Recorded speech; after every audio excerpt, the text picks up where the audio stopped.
Hi everyone. So this is a supplemental video to the other three. If you haven't watched my other three videos, please go watch them first.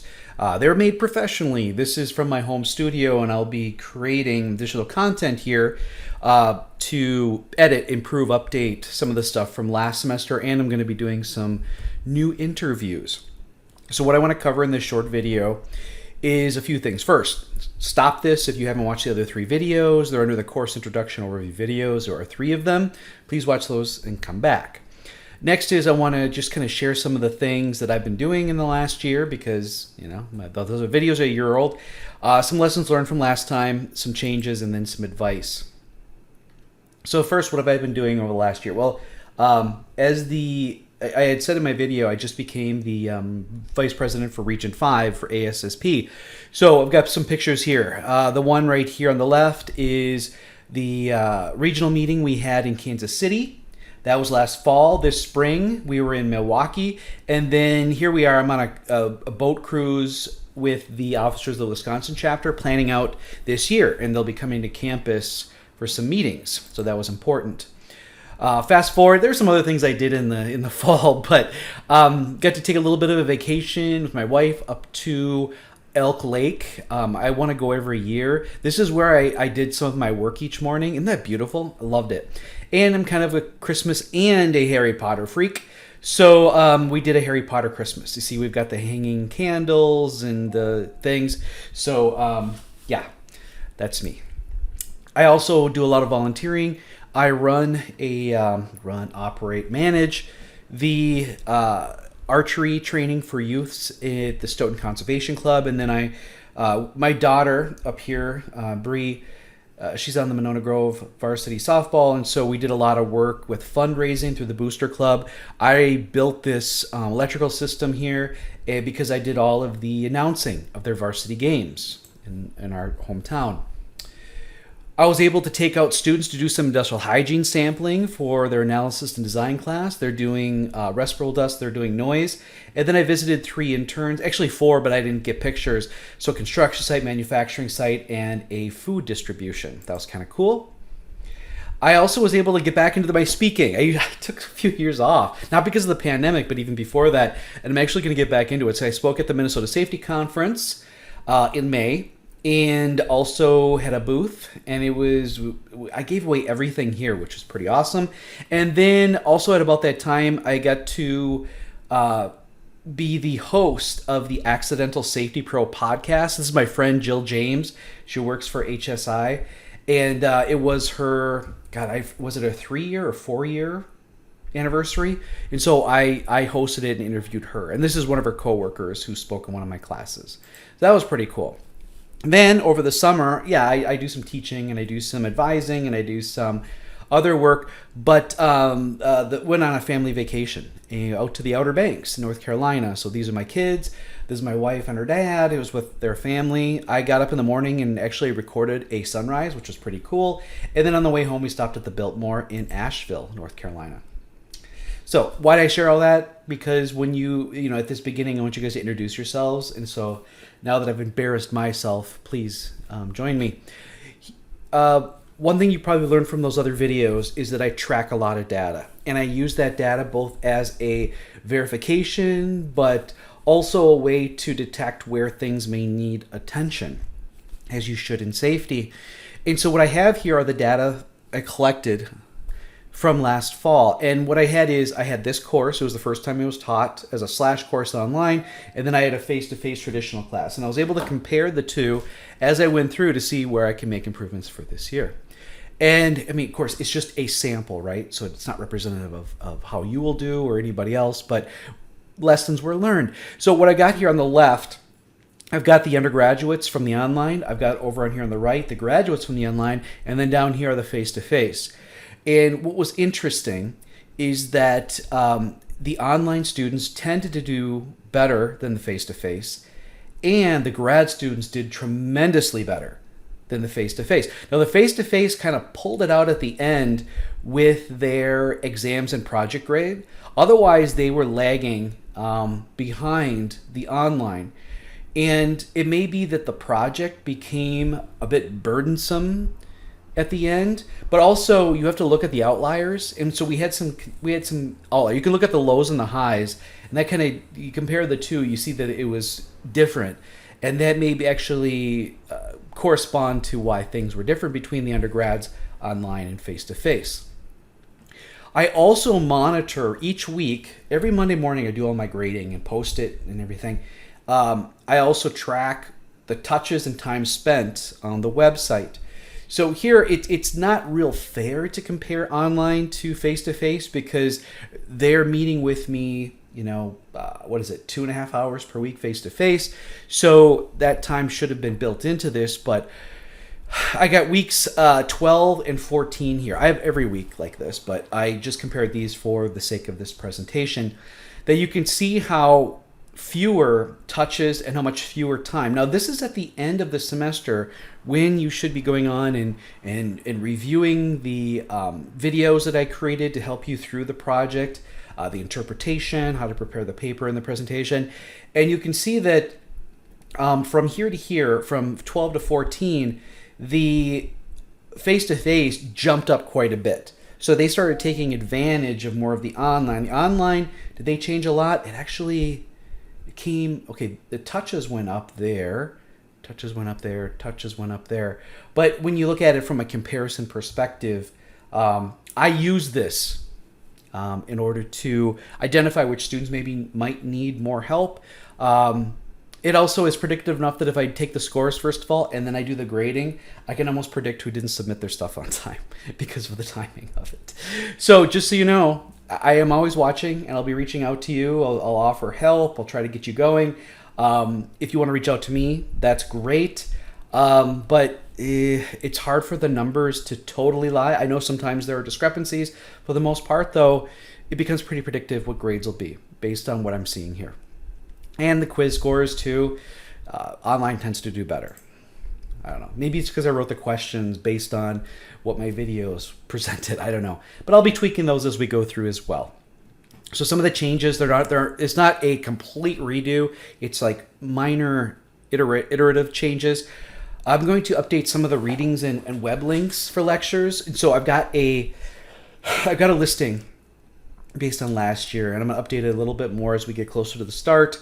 But during the semester, I'm going to do some changes. So if you're looking at the syllabus schedule and the reading list, and then you go to the Canvas and it's different, Canvas is the most updated. I'll be updating my syllabus based on that.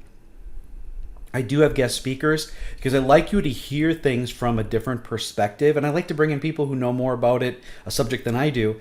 I'm going to be updating those into more of an interview versus a presentation. It's pretty easy to kind of fall into a presentation, but I'm going to look and see what they gave me last year. I'm going to invite in some new speakers, and some that I met in the spring, some between my teeth. And like I said, it's going to be an interview. I'll try to keep it shorter. The other thing is, you'll notice that the pre-recorded lectures that I have, they're broken up into small parts. That was not my decision.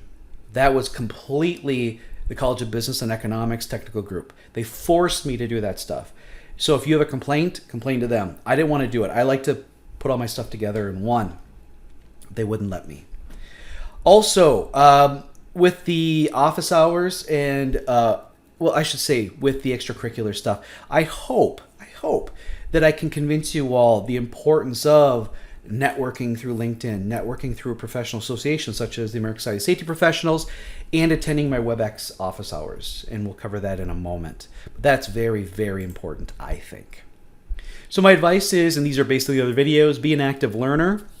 I just wrote up an advice paper for some my daughter's friends, the softball girls actually, who are going to college this year, to advise them what they should do starting out to make college a much more enriching experience, but also make it a little bit easier. And so I basically shared with them the short page I have in the syllabus on active learning, and talk about it in the video too. Do not wait for Sunday to do all your work. I know I track and see which students do that, and I tend to see it's rushed. Sometimes it's late. If you do that, sure, you may get through the class, but you're not going to perform as better or get as much out of the course as those who work on it a little bit all week long. Please ask questions and ask for help before a due date. I'm saying that because that's a tendency some students fall into. And I had a student this summer that I was supervising in their internship, and they had done that in this course. and they didn't get a job offer at the end of the internship because they are exhibiting the same procrastination tendencies they did in my class. And I can't, I couldn't justify arguing to their supervisor about that. It's the way they are. They don't want them there. That's that. So, some of the traits, the behaviors you exhibit in your classes, think about what if you were to put that on a resume. Would it help you get a promotion? Would it help you get a job? So start exhibiting those behaviors, those attitudes now in this class that you'd want to have on a resume. Just think of it that way. I'm trying to justify it, motivate you, if you will. I'm out of carrots, I'm out of sticks. Okay, that's from The Office. Learn to improve each week. So if you bomb the first week or two, don't worry about it. I'm looking for improvement over time and not, your entire body of work for the semester. So I've had students, especially grad students last fall, who weren't used to this level of time commitment because they took grad classes and you kind of do your thing. This is a little bit more regimented, more toward the undergrad, and so it took them some time to adjust. But I let them know that, hey, it's not going to affect your grade in the end if you show me great improvement by the end. For the project, please keep up. Some of you won't. Every semester, 2 or 3 students don't. And they fail it, and they either have to retake the course or they get a really low grade. It's a big part of your grade. And so keep up. Try to work ahead. Be prepared to work longer than you think you need. You can say, yeah, I've worked with Excel before. Well, we're going to take it to a whole new level. Other thing, too, as much negative feedback I get from students while I'm doing it. Oh, this is so much work. Oh, I wish you'd make it easier. Oh, why do we have to know this? When I have students out working, after they complete the course and they're graduating or they're doing their capstone internship, the number one thing they find most valuable from their time here at Whitewater was my course. It's like I get beat up while I'm delivering it. And I'm trying to tell you it's super important. It's really going to help you in your career. And I take it all in, and then they go out and start practicing, and it gets them jobs, and it gets them promotions. And they're like, oh, I'm so glad I did that. So just so you know, yeah, it's tough, but you work hard to earn the really important things in your life. And that's one of these things.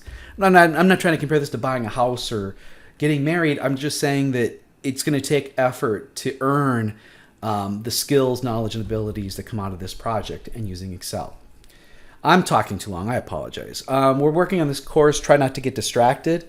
That's something I've noticed in the past. If you have it on in the background, you're only going to hear certain aspects of it. And we'll talk about that in the human error lecture early in the semester. Finally, do engage in ASSP and LinkedIn. So now I'm just going to end with a few things. So I did provide this at the top of the Canvas page and resources you can go to, ones that I like, ones that are whatever. I've got my YouTube channel listed here. For the Student Safety Organization, it's going to be free this year. We're actually trying to figure this out. As far as online content, there may be some, but I could extend to you opportunities through the region because I'm the region VP. See, look I just got my name tag like yesterday, so that's pretty cool. I like when they send me stuff. It's only a year late. Here's my YouTube channel. I will be posting this and a lot of other videos here, and you can see past videos for the work comp, past videos for 483, my OSHA Region 5 updates, all kinds of things I post on here.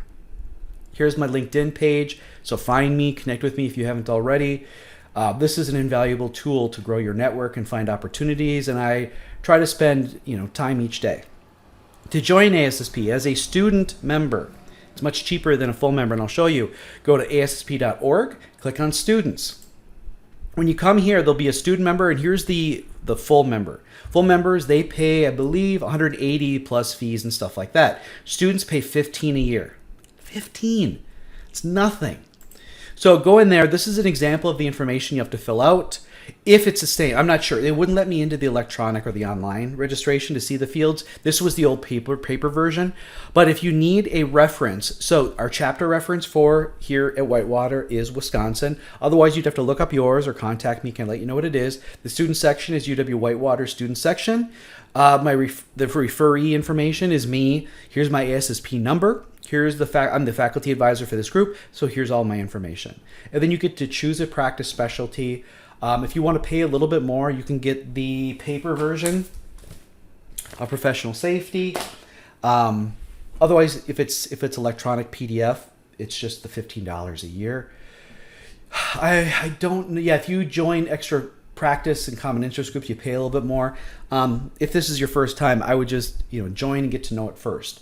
Maybe pick out that stuff later when an employer will pay for it. Finally is the office hours. If you're on or near campus, I'm going to hold office hours on Wednesdays because I have analysis and design course in the afternoon from 2 to 4:30.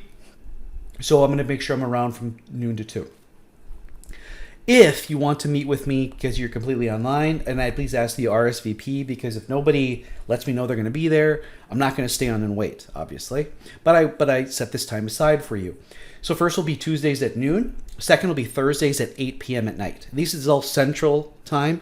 So if you're on the East Coast, West Coast, whatever, you got to adjust it. But these are going to be through the Canvas site. So on Canvas, it'll say upcoming events, and it'll have these things listed. And then also, when you complete your pre-semester survey, if you haven't already, you know that I asked you to let me know when would be the best time to meet on Sundays. I'd rather it be in the morning when I'm drinking my coffee, or in the evening when I'm preparing for the week. So either 8 in the morning or 8 at night. I would do maybe mid-morning, but late morning, afternoon is when I like to be doing things, especially in the fall. I like to work on my garage, work on my yard, all that kind of stuff, get projects done before winter. So, but morning's fine, evening's fine for me, so let me know. That's all I have. This went a lot longer than I wanted, but I want you to get an updated feel for the course. Just committing yourself to allowing yourself to learn, to understand what your learning technique is, to get better, is what's most important to me. That's what I value the most. That's what I want you to take away. But if your mindset is, well, I just got to survive this class to move on, what are you moving to? That's what I question. So I'm going to be throwing these philosophical things at you all semester, and trying to encourage you to dig a little deeper than maybe you're used to for a course, or to think a little bit deeper than you would on certain topics. So with that, let me know if you have any questions. Otherwise, hey, look forward to working with you this semester.